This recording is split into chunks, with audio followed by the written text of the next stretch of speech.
O Senhor esteja convosco. Ele está no meio de nós. Proclamação do Evangelho de Jesus Cristo, segundo São Marcos. Glória a vós, Senhor.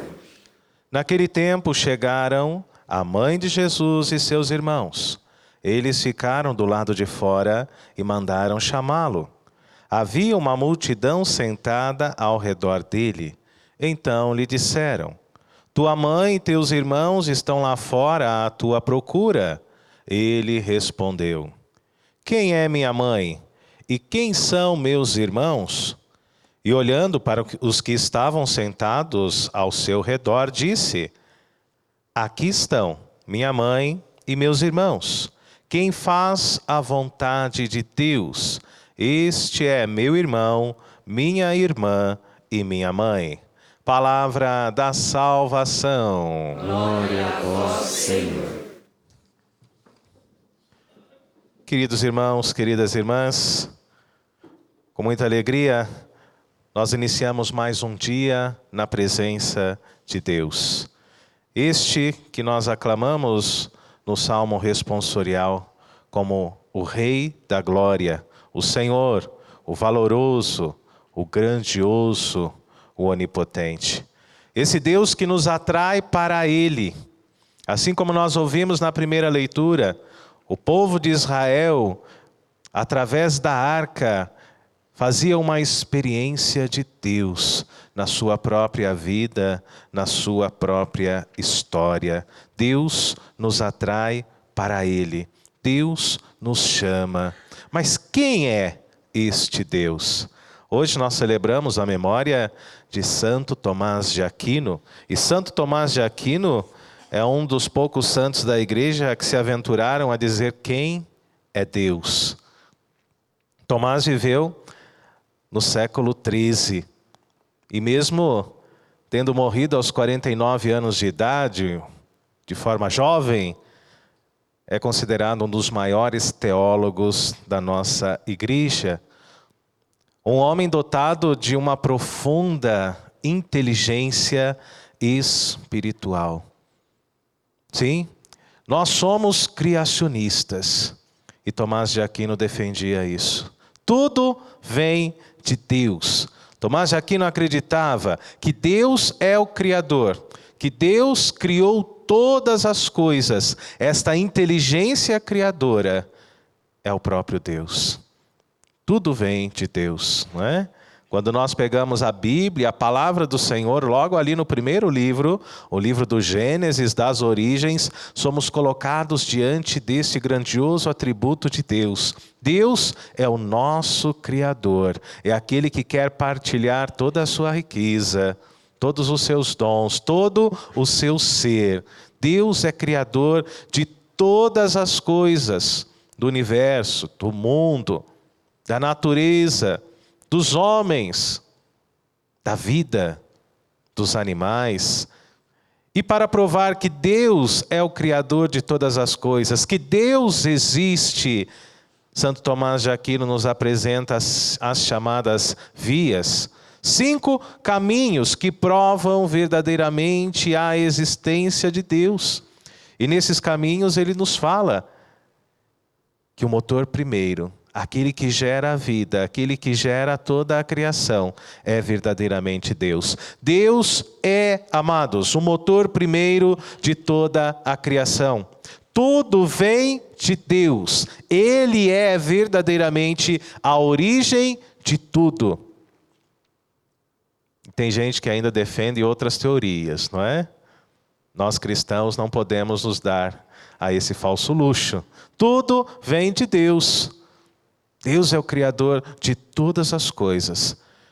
E segundo Santo Tomás de Aquino, grande teólogo, grande filósofo, é possível nós realizarmos a experiência de Deus como? Através das suas obras, através de toda a sua criação. O ser humano faz uma experiência do seu Criador. Através da natureza, quando nós contemplamos o nascer, o pôr do sol, nós realizamos uma profunda experiência de Deus. Quando nós olhamos para o céu, como numa noite semelhante à de ontem, não é? Uma noite bonita, de céu estrelado, com uma lua bonita, nós contemplamos o quê? Contemplamos o ser de Deus, através das suas obras, através da sua criação. Quando olhamos o ser humano, contemplamos a criação de Deus. Nós que gostamos tanto dos animais, não é? Contemplamos o ser de Deus, que é verdadeiramente o Criador de tudo, o Criador de todas as coisas. E Santo Tomás de Aquino nos fala que o efeito depende da causa, ou seja, nós somos efeito da criação.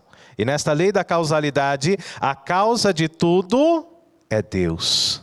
Deus é a razão de todas as coisas. Deus é a razão da sua vida. Deus é a razão porque nós estamos aqui. Que nós possamos louvar a Deus, que nós possamos, amados, realizar a experiência deste Deus através das suas obras, através de toda a criação.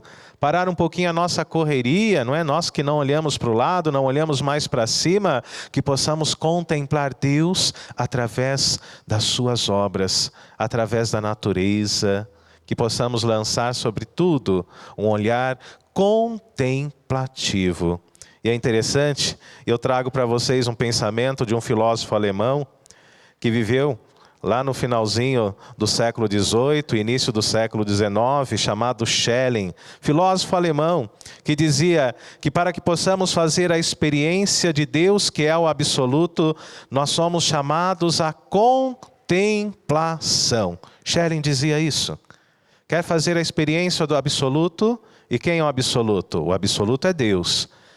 Então vamos agora contemplar a natureza, contemplar tudo. E através da contemplação, nós faremos este caminho para a eternidade.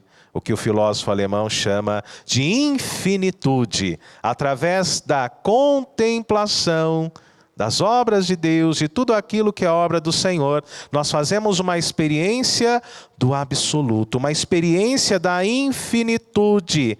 E esta infinitude, na filosofia de Schelling, nós compreendemos como o próprio Deus.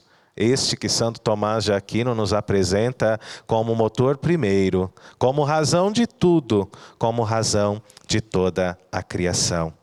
Enfim, queridos irmãos e irmãs, que nós possamos fazer hoje, realizar hoje dentro do nosso coração esta experiência de Deus, que não está somente dentro de nós, que não está somente dentro do coração do nosso próximo, dentro do nosso irmão, como afirmava Santo Agostinho, mas de um Deus que também está fora de nós, de um Deus que é a razão de tudo, de um Deus que é a razão de todas as coisas, e este Deus se manifesta em Jesus Cristo, quando contemplamos a sua face.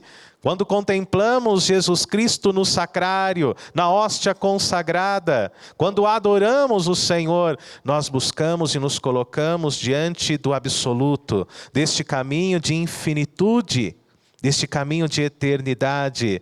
Nós saboreamos este nosso Deus, que caminha e também está presente dentro de nós.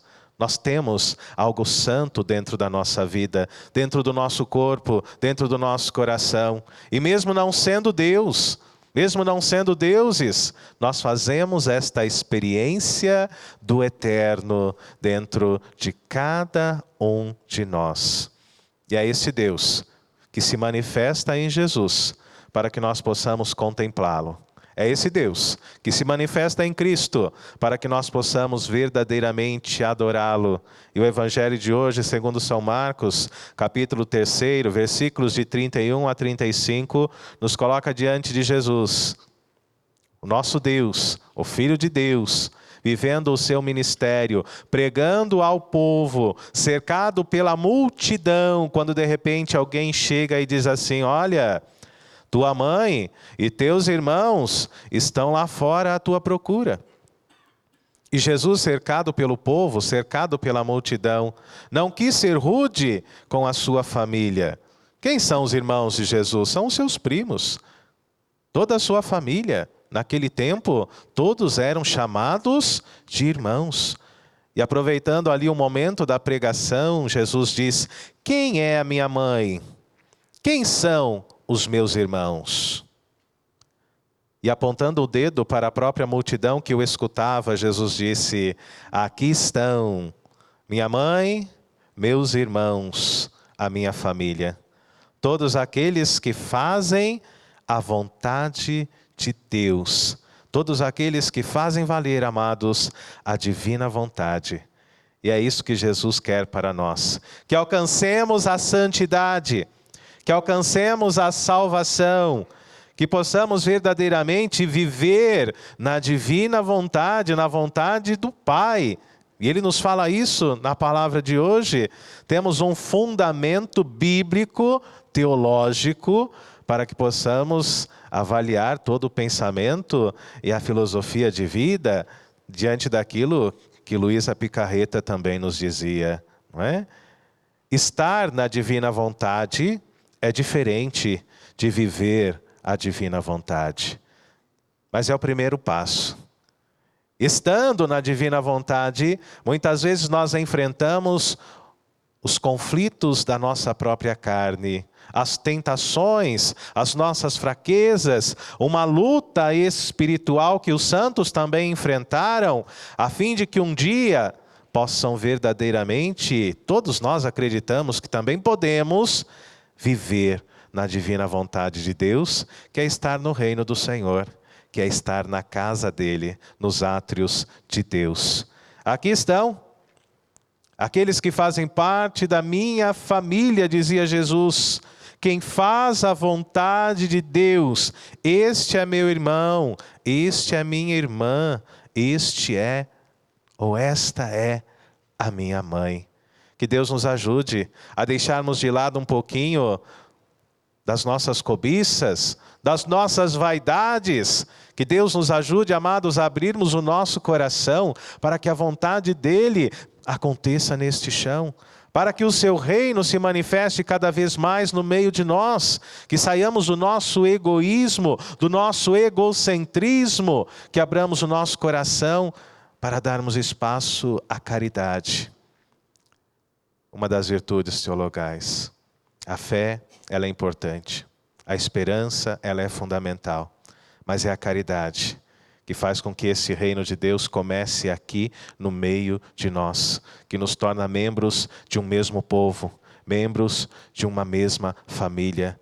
E como era bonita a igreja primitiva. Mesmo diante de perseguições, os cristãos eram unidos e viviam a caridade. Quantas e quantas vezes nós rezamos textos da palavra de Deus, onde diziam que eles colocavam tudo em comum, onde eles partilhavam tudo o que tinham. E na maioria das vezes tinham pouco, quase nada, mas colocavam tudo em comum.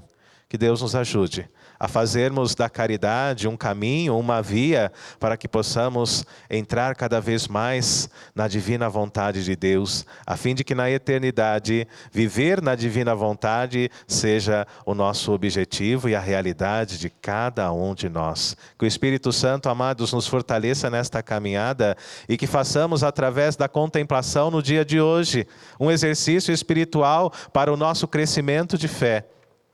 A contemplação de tudo que é obra de Deus, que nós possamos fazer a experiência de Deus hoje, assim como dizia Tomás de Aquino, a partir de toda a sua obra, a partir de toda a sua criação.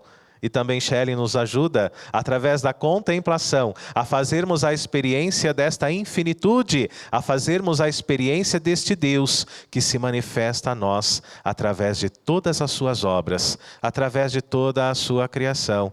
Que você consiga hoje, neste dia, olhar um pouquinho para o céu, fazer a experiência dele, de Deus, que é a razão de tudo, o motor primeiro, o start inicial de toda a criação, de tudo isso que nós chamamos de mundo, de tudo que nós conhecemos a respeito da vida. Deus é a razão de todas as coisas. Que possamos acreditar nele e viver diante da sua divina vontade. Louvado seja nosso Senhor Jesus Cristo. Para sempre seja louvado.